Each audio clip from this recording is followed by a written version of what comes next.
ng gabi, Jovi, Maser Chiki. Medyo giniginaw na kami rito kasi buong araw kami na nabuhusan ng tubig ulan. At ngayon, sa mga oras na ito, baka naririnig na naman sa aking microphone dyan sa Zoom, ano? Ang lakas talaga ng hampas ng hangin. Yung ulan, not so much at this time, pero yung hangin, ramdam na ramdam. So yung sabihin, narito pa rin yung presence ng super bagyong Leon. Nandito tayo ngayon, nakatayo tayo sa opisina at tanggapan ng Municipal Disaster Risk Reduction and Management Office for the very reason na so far, ito yung nakikita natin may ilaw, may kuryente. Dahil wala kang kuryente sa bukayan, Ayan, hangin, di ba? Kita-kita. Yung mga residente, yung iba may generator, maswerte sila. Yung iba, wala. So, titiisin nila ngayon yung ilang oras na brownout o kaya wala silang chance lumipat sa evacuation center dahil doon may generator. So, dito, ito sa figuran ko sa MTRRMO, naka-stasyon yung mga rescue boat ng mga otoridad, pati yung mga life vest. Ito ay pusakali lamang at huwag naman na sana magtuloy, kung sakaling bumaha sa bayan at may mga kailanganing i-rescue.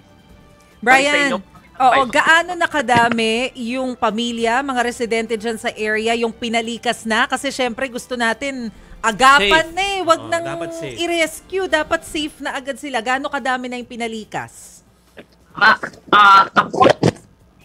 Update sa atin ng MTRRMO designate na si Sir Marion Miranda na lampas 100 families na ang naiipas dito sa buong Santa Ana. Brian, sorry. Medyo naputol ka doon kasi nga sobrang lakas ng hangin. We understand that. Pakiulit lang gaano nga uli kadami? Right. 300 plus 300 plus families ang in-evacuate sa Santa Ana. Sila ay namamalagi sa kanilang mga barangay. Bawat barangay may evacuation center. Yung isa na bisita natin dahil yun yung malapit sa Barangay Palawig. There are about 300 individuals there. Tapos lahat sila dahil coastal community, karamihan sa kanila mangingisda at yung namamayaning feeling sa kanila, kinakabahan of course dahil yung isang linggo na silang hindi nakakapangisda. So isang linggo na rin silang walang hanap buhay, walang kita at tamot ulo, kumbaga, kung saan hahanap ng makakain. Kaya ngayon, namamalagi sila sa mga evacuation center. So yung 300 families, balik tayo sa town level, 300 families, ang katumbas niyan ay higit 1,000 individuals. Oo.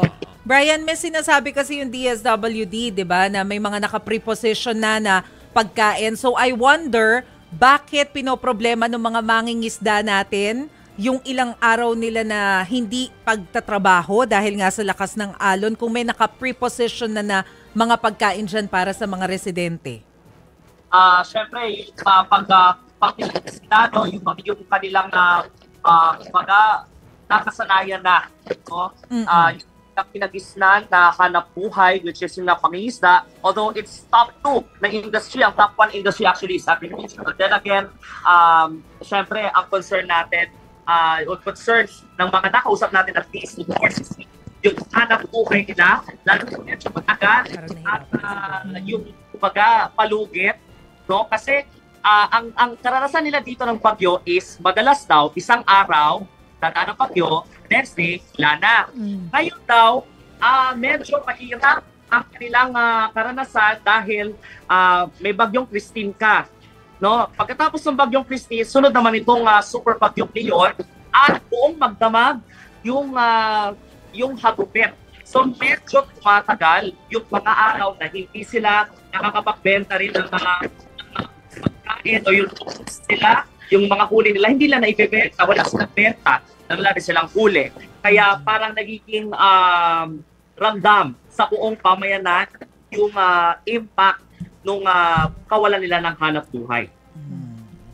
Okay. Sige, Brian, panghuli na lamang. Kamusta kayo ng team mo? Saan kayo nanunuluyan? Kasi parang ang hirap ng posisyon nyo dyan sa lakas ng hangin. Ramdam namin yung hirap nung sitwasyon sa pagre-report mo. So, kamusta kayo ng team?